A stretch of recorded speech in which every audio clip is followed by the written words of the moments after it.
मौली और मुकुल अपने बाबा के साथ रहते थे। माँ उन्हें बचपन में ही छोड़कर चली गई थी। एक दिन उनके बाबा मोहन की भी नौकरी चली जाती है।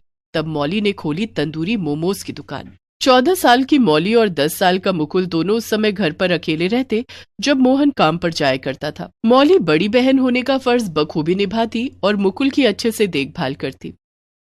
मुकुल, चल खाना खा ले, मैंने दाल चावल बनाए हैं। दीदी, तुम रोज मुझे अपने हाथों से खाना खिलाती हो। माँ होती तो वो भी मुझे ऐसे ही प्यार करती, है ना? हाँ मुकुल, माँ हमें ऐसे ही प्यार करती। माँ खाना भी बहुत अच्छा बनाती थी। माँ को याद करके दोनों भाई बहन की आंखें भर आती हैं। आंसू पोंछते हुए मौली मुकुल को अपने हाथों से खाना खिलाती है।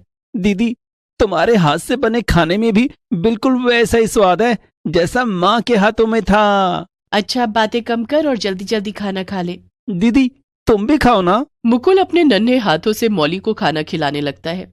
खाना खाकर मुकुल खेलने लगता है और मौली घर के दूसरे कामों में लग जाती है। शाम हो जाती है। दीदी, बाबा कब आएंगे? मुकुल, तुझे तो पता ही है कि जब तक होटल बंद नहीं हो जाता बाबा घर नहीं आते। उन्हें आते आते आधी रात हो जाएगी। तू खाना खाकर सो जा। रात का खाना खिलाकर मौली मुकुल को सुलाने लगती है। तभी दरवाजे की कुंडी बजती है। दीदी, बाबा आ गए। हाँ मुकुल, तू आराम कर, मैं दरवाजा खोलती हूँ। मौली दरवाजा खोलती है तो मोहन घर के अंदर आता है। मेरी बच्ची, तूने खाना खाया? नहीं बाबा, मैंने मुकुल को खाना खिला दिया है। आपका इंतजार कर रही थी। आप और मैं दोनों साथ में खाएंगे। देख, आज मैं तुम दोनों के लिए क्या लाया हूँ। क्या लाए हो बाबा? आज मैं तुम दोनों के लिए तंदूरी मोमोज लाया हूँ। आज होटल में तंदूरी मोमोज बना था। सारे ग्राहक खाकर चले गए। होटल बंद होने वाला था, लेकिन ये थोड़ा सा तंदूरी मोमोज बच गया था। मैंने मालिक से कहकर थोड़ा सा तुम दोनों के लिए ले लिया। मोहन एक होटल में वेटर का काम करता था। वो अपने बच्चों के लिए रोज होटल से कुछ न कुछ खाने को लेकर आता। कभी चाउमीन, कभी रोल तो कभी पैटिस। आज वो पहली बार बच्चों के लिए तंदूरी मोमोज लेकर आया था। बाबा, मैं भी तंदूरी मोमोज खाऊंगा। हाँ मुकुल बेटे, मैं तुम दोनों के लिए लाया हूँ। मौली ने पैकेट खोला तो उसमें 4 पीस तंदूरी मोमोज थे, साथ में लाल चटनी भी थी। दोनों भाई बहन ने 2-2 पीस तंदूरी मोमोज खाए। बाबा, क्या तंदूरी मोमोज इतना टेस्टी होता है? होता होगा मौली बेटा, मैंने तो कभी नहीं खाया। ये तंदूरी मोमोज तो बहुत टेस्टी है। इसे खाकर बहुत अच्छा लग रहा है। आप भी खाओ ना बाबा। मौली ने एक तंदूरी मोमोज मोहन को भी खिलाया। तंदूरी मोमोज तो सच में बहुत स्वादिष्ट होता है। तभी मैं कहूँ कि लोग इसे इतना क्यों पसंद करते हैं। चलो बाबा, अब हम दोनों खाना खाकर सो जाते हैं। आपको सुबह काम पर जाना है ना? मौली अपना और मोहन का खाना लगाती है। दोनों खाना खाकर सो जाते हैं। अगले दिन सुबह मोहन जब होटल जाने लगता है तो मुकुल उससे कहता है, बाबा, आज भी तंदूरी मोमोज लेकर आना। ठीक है मुकुल बेटा, मालिक से कह दूंगा, वो तुम दोनों के लिए तंदूरी मोमोज दे देंगे। मोहन होटल चला जाता है और मौली घर पर रहकर मुकुल का ध्यान रखती है। लेकिन उस दिन होनी को कुछ और मंजूर था। मोहन जिस होटल में काम करता था वहां अचानक आग लग जाती है। आग बड़ी भयानक थी, जिसमें सारा होटल जलकर राख हो जाता है।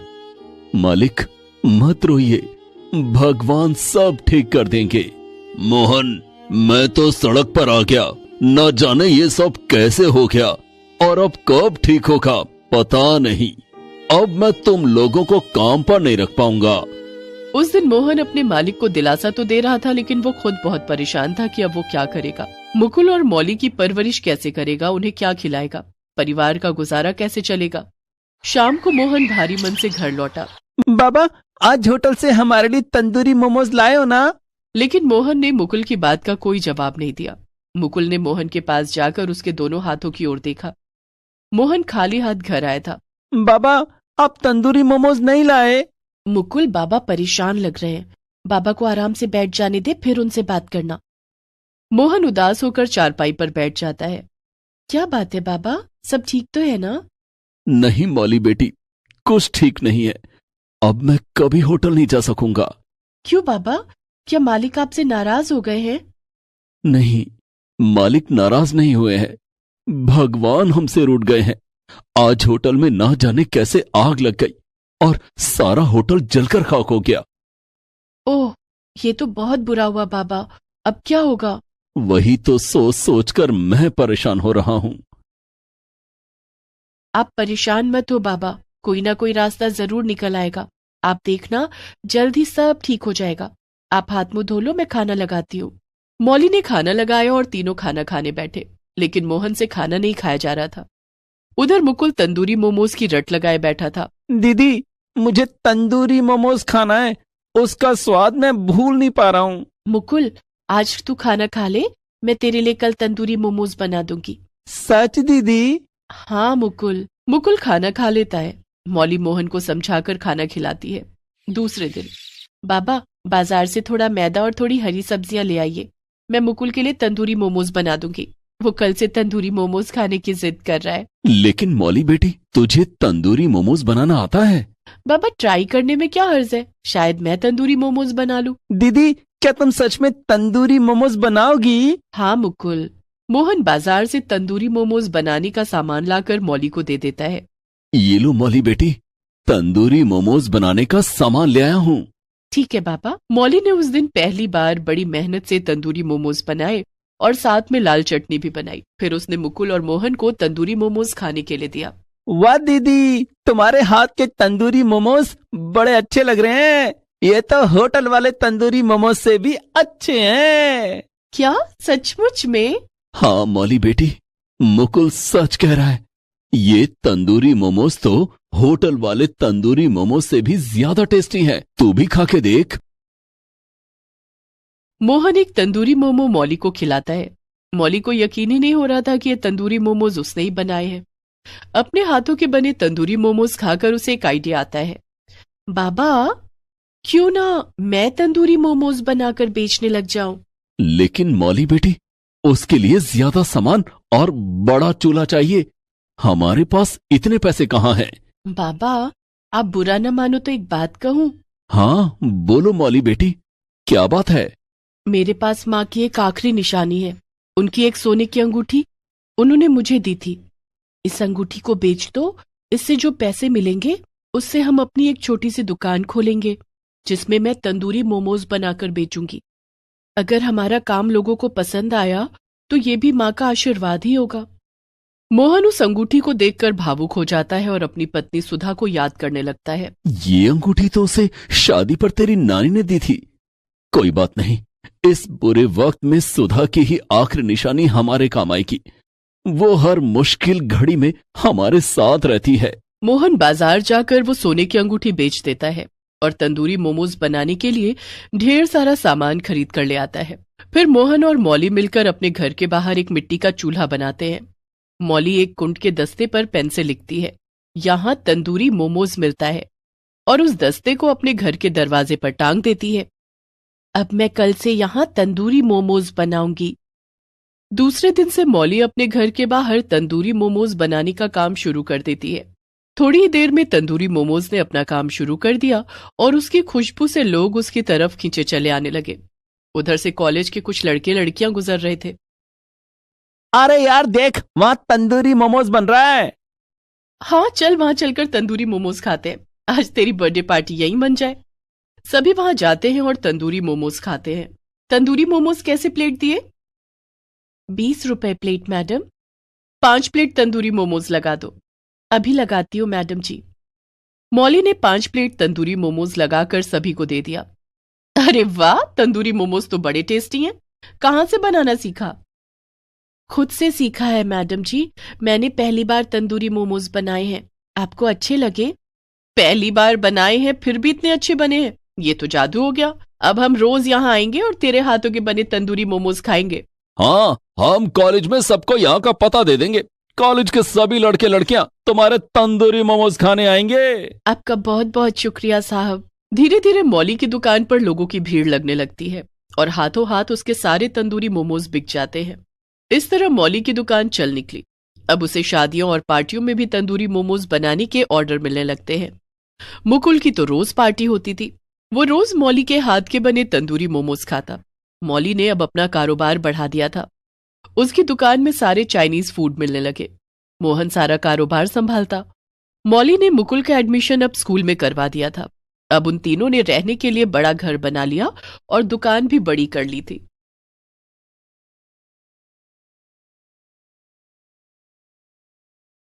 निभा के सास ससुर उसके देवर की शादी की जिम्मेदारी उसे सौंपकर इस दुनिया से रुखसत हो गए थे। लेकिन निभा का देवर रुपेश शादी नहीं करना चाहता था। निभा अपने देवर को शादी करने के लिए बार बार मनाने की कोशिश करती। एक दिन निभा अपने देवर के साथ बाजार जाती है। रुपेश, वो देखो कितनी सुंदर लड़की है और संस्कारी भी। अपनी माँ को एक सामान भी नहीं उठाने दिया। अगर वो लड़की मेरी देवरानी बनकर हमारे घर आ जाए तो मेरी किस्मत खुल जाएगी। रुपेश उस लड़की की तरफ देखता भी नहीं है और निभा से कहता है, ओफो भाभी, मैंने आपको कितनी बार कहा है कि मुझे शादी नहीं करनी है। रुपेश, अब घर का काम मुझसे अकेले नहीं होता। मुझे भी तो कोई चाहिए जो घर के काम में मेरा हाथ बटाए। भाभी, घर का काम करने के लिए मैंने एक नौकरानी से बात कर ली है। वो कल सुबह से काम पर आएगी और घर का सारा काम करेगी। आपको अब काम करने की जरूरत नहीं है। लेकिन नौकरानी मुझसे गप्पे तो नहीं मारेगी ना? मैं सारा दिन घर में अकेली बोर हो जाती हूँ। तुम और तुम्हारे भैया ऑफिस चले जाते हो, उसके बाद मैं घर में अकेली रह जाती हूँ। भाभी, आप अपनी सहेलियों के साथ कहीं घुमाए करो ना। शादी से पहले कितनी सहेलियां थी आपकी, उनसे अब आप मिलती भी नहीं हो। उनसे मिला करो, उनके साथ फिल्में देखो, शॉपिंग करो, आपका मन लग जाएगा। रुपेश इस तरह से बोलकर निभा की सारी कोशिशें बेकार कर देता। निभा जब भी उसकी शादी की बात छेड़ती, वो निभा को इसी तरह से बोला करता। लेकिन रुपेश अपनी बात का पक्का था। दूसरे दिन घर का काम करने के लिए एक नौकरानी आ गई।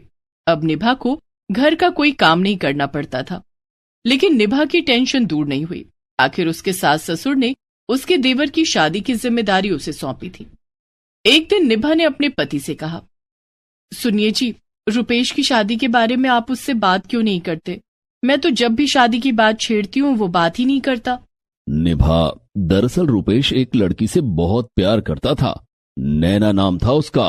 वो दोनों कॉलेज में एक साथ पढ़ते थे और शादी करना चाहते थे। फिर दोनों की शादी क्यों नहीं हुई? क्योंकि उस समय हमारी शादी नहीं हुई थी। माँ पिताजी ने कहा कि जब तक बड़े भाई की शादी नहीं हो जाती, छोटे भाई की शादी नहीं हो सकती। और इसी बीच न जाने क्यों नैना के घर वाले ये शहर छोड़कर न जाने कहां चले गए। नैना ने अपना फोन नंबर भी बदल लिया। तब से रुपेश शादी नहीं करना चाहता। ओह, तो ये बात है। नैना को तो मैं ढूंढ निकालूंगी, लेकिन अपने देवर की शादी करवा के रहूंगी। क्या आपके पास नैना की कोई तस्वीर है? नहीं, लेकिन शायद रुपेश के मोबाइल फोन में उसकी तस्वीर जरूर होगी। अगले दिन रुपेश जब ऑफिस जाने के लिए नहा रहा होता है, तब निभा उसका मोबाइल फोन चेक करने की कोशिश करती है। ओह, देवर जी ने तो अपने मोबाइल फोन में पासवर्ड लगाया हुआ है। अब नैना की तस्वीर कैसे ढूंढूंगी? नैना की तस्वीर ढूंढने से पहले मुझे देवर जी के मोबाइल का पासवर्ड पता लगाना होगा। इतने में रुपेश नहाकर बाथरूम से निकलने वाला होता है। तभी निभा वहां से हट जाती है और दरवाजे के पीछे से छिपकर देखने लगती है। वो देखती है कि रुपेश अपना मोबाइल फोन उठाता है और अपना मोबाइल फोन अनलॉक करता है और नैना रुपेश के मोबाइल का पासवर्ड देख लेती है और रुपेश अपने बॉस से बातें करने लगता है। अब नैना की तस्वीर ढूंढने में वक्त नहीं लगेगा। तभी निभा रुपेश को आवाज लगाती है, देवर जी, नाश्ता तैयार है, जल्दी से आ जाओ। आ रहा हूं भाभी। रुपेश तैयार होकर नाश्ते के टेबल पर आता है। निभा कमलेश और रुपेश का नाश्ता लगाती है। आप लोग नाश्ता कीजिए, मैं अभी आई। निभा जल्दी से रुपेश के कमरे में जाती है और उसका मोबाइल फोन अनलॉक करके फोटो गैलरी चेक करने लगती है। वहां उसे एक तस्वीर दिखाई देती है जिसमें रुपेश के साथ एक लड़की भी थी। तस्वीर में रुपेश इस लड़की के साथ कितना खुश नजर आ रहा है। हो ना हो यही नैना होगी। निभा उस तस्वीर की तस्वीर अपने मोबाइल में खींच लेती है और फिर जल्दी से नाश्ते की टेबल पर आकर बैठ जाती है। भाभी, आप कहाँ चली गई थी? मुझे एक पराठा चाहिए था। निभा रुपेश को पराठा लाकर देती है। ये लो देवर जी, अब कुछ दिनों में आपको पराठा खिलाने वाली आ ही जाएगी। भाभी, फिर शुरू हो गई आप? अच्छा बाबा, सॉरी, अब नाश्ता कर लो। रुपेश और कमलेश नाश्ता करके अपने अपने ऑफिस चले जाते हैं। उनके जाने के बाद अब नैना को कहां और कैसे ढूंढूं? तभी निभा को ख्याल आता है, आजकल तो सोशल मीडिया पर सब मिल जाते हैं, फेसबुक और इंस्टाग्राम पर ढूंढती हूँ। निभा फेसबुक और इंस्टाग्राम पर नैना का नाम लिखकर सर्च करने लगती है, लेकिन नैना उसे नहीं मिलती है। निभा कई दिनों तक मोबाइल फोन में लगी रही और सोशल मीडिया पर नैना को ढूंढने लगी। भाभी, क्या बात है? आजकल जब देखो आप मोबाइल फोन चलाती रहती हो। क्या करूं देवर जी, बोर हो जाती हूँ। दिल बहलाने के लिए मोबाइल के अलावा और कौन है मेरे पास? रुपेश निभा का इशारा समझ जाता है और बिना कुछ कहे वहां से चला जाता है। निभा अपने आप से कहती है, ना जाने मैं ये गाना कब गाऊंगी। लो चली मैं अपने देवर की बारात लेके, लो चली मैं अपने देवर की बारात लेके। और निभा फिर से फोन चलाने लगती है।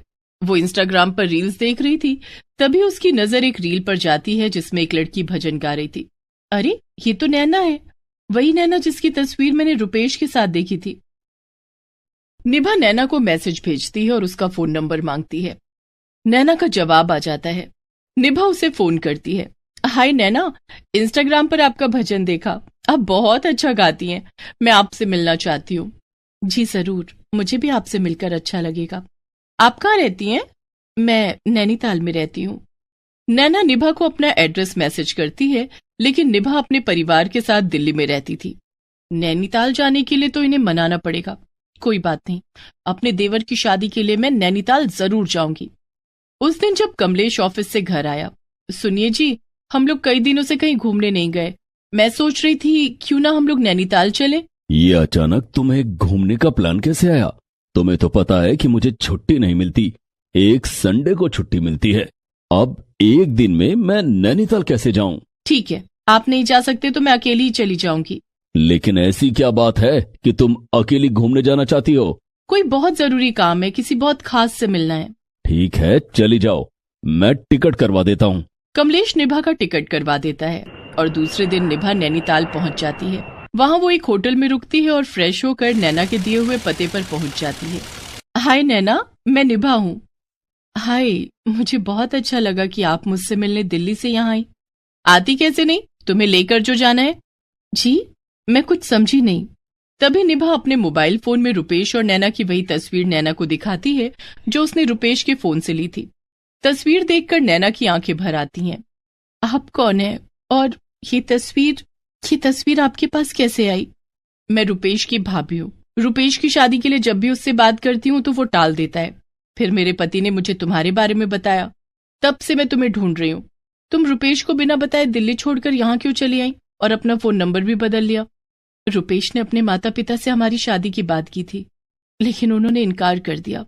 उसके कुछ दिन बाद रुपेश के पिताजी हमारे घर आए और हमें शहर छोड़ने की धमकी देकर गए थे। मेरे पिताजी एक छोटी सी कंपनी में गार्ड की नौकरी करते थे। उन्होंने पिताजी को नौकरी से निकलवाने की धमकी दी। उन्होंने मुझसे कहा कि अगर मैं रुपेश की जिंदगी से दूर नहीं गई तो वे लोग हमें बर्बाद कर देंगे। जिसके बाद हम लोग दिल्ली छोड़कर नैनीताल में अपने गांव आ गए। यहाँ पिताजी खेतों में काम करते हैं और मैं भजन गाती हूँ। ओह, तो ये बात है। कोई बात नहीं, अब तुम्हें और रुपेश को एक होने से कोई नहीं रोक सकता। तुम्हारे जाने के बाद रुपेश के माता पिता भी नहीं रहे। रुपेश किसी लड़की की तरफ नहीं देखता, ना ही वो शादी करना चाहता है, लेकिन मैं अपने देवर की शादी करवा के रहूंगी। मैं रुपेश को जिंदगी भर अकेले नहीं रहने दूंगी। अपना सामान बांध लो, हम लोग कल ही दिल्ली चलेंगे। निभा नैना के घर जाकर उसके माता पिता को सारी बात बताती है। वे लोग नैना को उसके साथ दिल्ली जाने की इजाजत दे देते हैं। निभा नैना को लेकर दिल्ली अपने घर आती है। नैना, तुम चाय नाश्ता करके आराम करो, थोड़ी देर में रुपेश ऑफिस से आ जाएगा। नैना और निभा दोनों आराम करने लगते हैं। शाम को रुपेश जब ऑफिस से घर आता है और घंटी बजाता है तो निभा नैना से कहती है, नैना, तुम जाकर दरवाजा खोलो। जी भाभी। नैना दरवाजा खोलती है। अपने सामने नैना को खड़ा देखकर रुपेश खुद को रोक नहीं पाता है। नैना, तुम? रुपेश नैना को गले से लगा लेता है। तुम कहाँ चली गई थी नैना? मैंने तुम्हें कहाँ कहाँ नहीं ढूंढा, लेकिन तुम यहाँ कैसे आई? तब नैना ने रुपेश को सब कुछ बता दिया और ये भी बता दिया कि कैसे उसकी भाभी निभा ने उन दोनों को मिलवाया है। थैंक यू भाभी, आप नहीं जानती आपने मुझ पर कितना बड़ा उपकार किया है। उपकार का बदला भी चुका दो। वो कैसे? अरे भाई, मुझे भी तो गाने का मौका दो। लो चली मैं अपने देवर की बारात लेकर, लो चली मैं।